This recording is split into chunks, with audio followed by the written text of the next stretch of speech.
Bonjour et bienvenue dans la chaîne solidaire du Podcapsuleur, le podcast qui aime la bière et les brasseurs. On entame aujourd'hui la 4e semaine de cette chaîne solidaire. Ça veut dire que vous avez déjà 15 épisodes disponibles, c'est le 16e maintenant.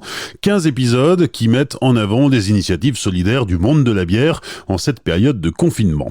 Aujourd'hui, on va cuisiner. Vous avez peut-être vu ces dernières semaines sur les réseaux sociaux plusieurs brasseries qui partageaient leurs astuces pour faire son pain à partir de la levure qui se dépose au fond des bouteilles de bière artisanale. C'est possible, ça marche et on va vous expliquer comment. J'ai contacté Karine Wirth du blog Comment brasser sa bière. Il faut dire que la photo de son pain à la levure de bière publiée sur son blog était tout à fait convaincante et m'a mise l'eau à la bouche. La bière et le pain, ce sont les mêmes ingrédients. Il faut de l'eau, il faut des levures, il faut des céréales. Les deux produits sont très semblables. Quand on a mis un pied dans le brassage, c'est facile de passer du côté après de la panification en fait. Les deux sont aussi agréables à faire l'un que l'autre. On a un résultat qui est quand même beaucoup plus rapide. Exactement, et qui est à consommer sans modération pour toute la famille. Et effectivement, en ce moment, on a du temps, on a envie de faire nous-mêmes. Il n'y a qu'à voir les rayons de supermarché. Difficile de trouver de la levure de boulanger en ce moment. Difficile même de trouver de la farine. Donc il y a vraiment un engouement autour de faire son pain à la maison qui a explosé. Il y a des tutos de comment préparer son pain, je crois, qui explosent en vue. Tout le monde le fait. Et du coup, n'ayant plus de levure de boulanger, c'est pour ça qu'on a fait un article qui s'adresse aux brasseurs et aux non-brasseurs, on va le voir, mais on voulait proposer une alternative à cette levure de boulanger qu'on a du mal à trouver en supermarché en ce moment. Ouais, on peut utiliser la levure présente dans la bière, en tout cas dans les bières artisanales, pour faire son pain. Exactement, parce qu'en fait, c'est la même levure. On parle de Saccharomyces cerevisiae. Donc, c'est cette levure qui est responsable de la fermentation de la bière et c'est également cette levure qui est responsable de la fermentation du pain. C'est la même levure. Donc, la levure qu'on va trouver dans nos fonds de bouteilles artisanales évidemment, parce que industrielles, on n'a plus de levure au fond de la bouteille. Et ben c'est ces levures qu'on va pouvoir utiliser pour faire du pain en fait. Et donc les brasseurs ont aussi la possibilité de récupérer ces levures quand ils ont fait leur brassin en fin de fermentation.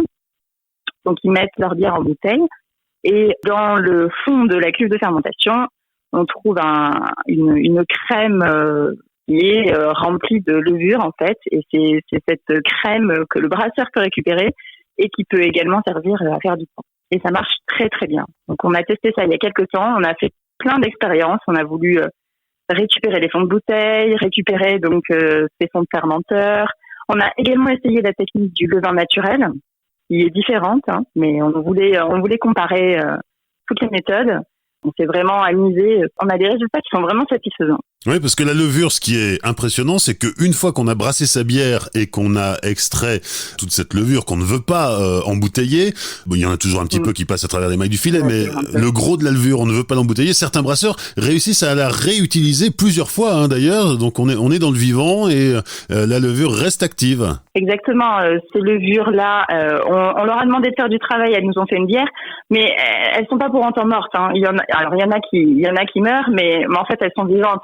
Donc c'est vrai que quand on demande aux brasseurs qu'est-ce qu'ils font de leur levure en fin de fermentation, moi la première, la plupart du temps, ça finit dans les toilettes. Voilà. Bon, mais n'empêche que c'est une matière vivante qui est encore vivante et qui peut être recyclée. Voilà, c'est vrai que il y a des brasseurs qui vont la garder pour refaire des starters, pour remettre en route des prochains brassins.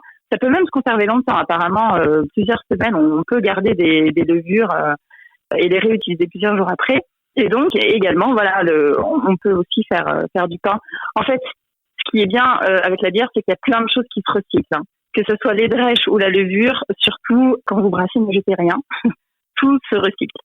Donc, oui, on peut refaire plein de choses à partir de cette matière vivante. Et donc, ce qui est au fond des bouteilles de bière artisanale, c'est vivant aussi. Comment on va l'utiliser justement ce fond de bouteille ? Ouais. Alors nous, on est parti sur 2 bouteilles de 75 centilitres. Il faut pas remuer une bouteille de bière évidemment, et on a essayé de récupérer le fond des bouteilles qui était vraiment trouble.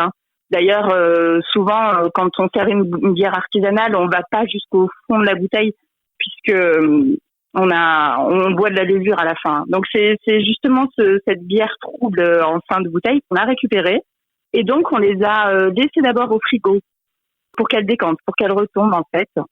Et le lendemain matin, on avait bien notre fond de levure qui était tombé dans notre bocal. On a vidé le surnageant de bière, en fait.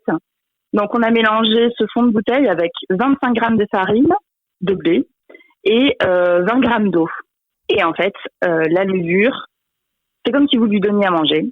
Elle se reproduit. Dans la farine, voilà, exactement. Elle va se réveiller, se reproduire, se multiplier. Donc, au bout de 12 heures, dans le bocal, on voyait déjà une activité. Il y avait des bulles. Clairement. Donc, par contre, il faut qu'elle travaille à une température de 25 degrés. La levure, si vous la mettez à température ambiante, elle va avoir une activité plus ralentie. Donc, 25 degrés, c'est des conditions idéales pour elle. Elle va bien travailler. Alors, donc, comment on les obtient, ces 25 degrés? Alors, c'est compliqué en ce moment. Oui. Quand il fait beau, vous les mettez au soleil et ça marche bien. Alors, j'avais vu une astuce sur Internet qui marche très bien, c'est de mettre le bocal sur votre box Internet.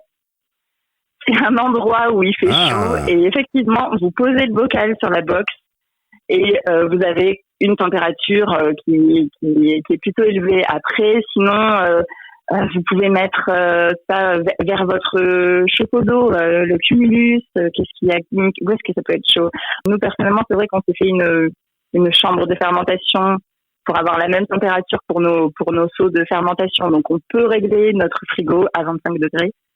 Et donc, c'est pratique pour nos expériences. On a utilisé notre petite chambre de fermentation, mais les 25 degrés, oui, sur la box, près d'un radiateur, dans un four, avec l'ampoule allumée.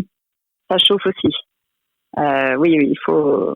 Ouais, donc il y a un système D, il y a un système D, mais c'est possible.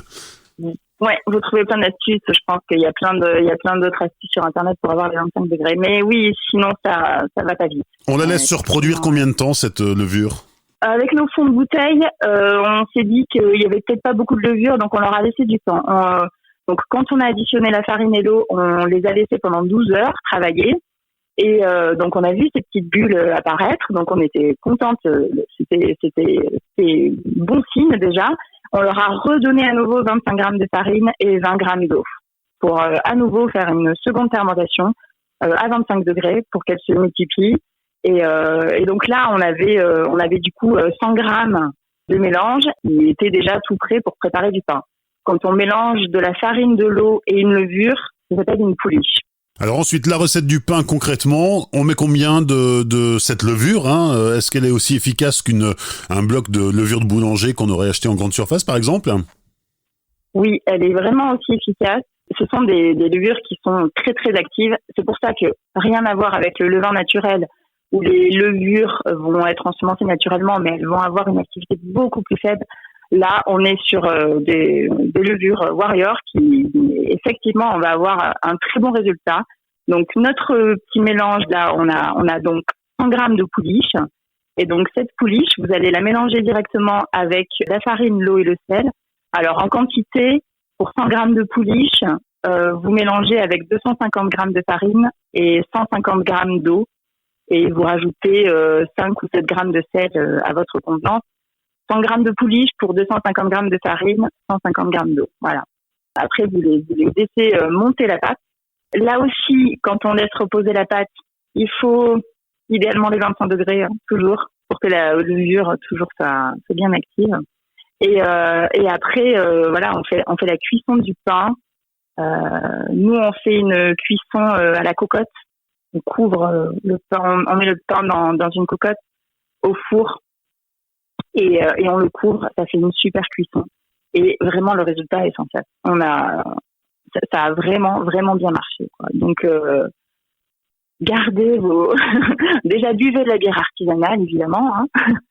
Et gardez les fonds de bouteille. C'est une petite mine d'or si vous voulez faire du pain.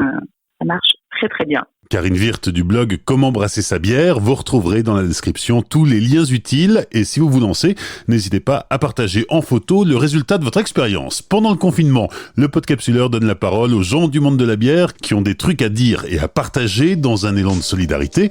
Alors n'hésitez pas à vous manifester pour faire connaître vos initiatives. Et rappelez-vous, tout seul on va plus vite, mais ensemble on va plus loin.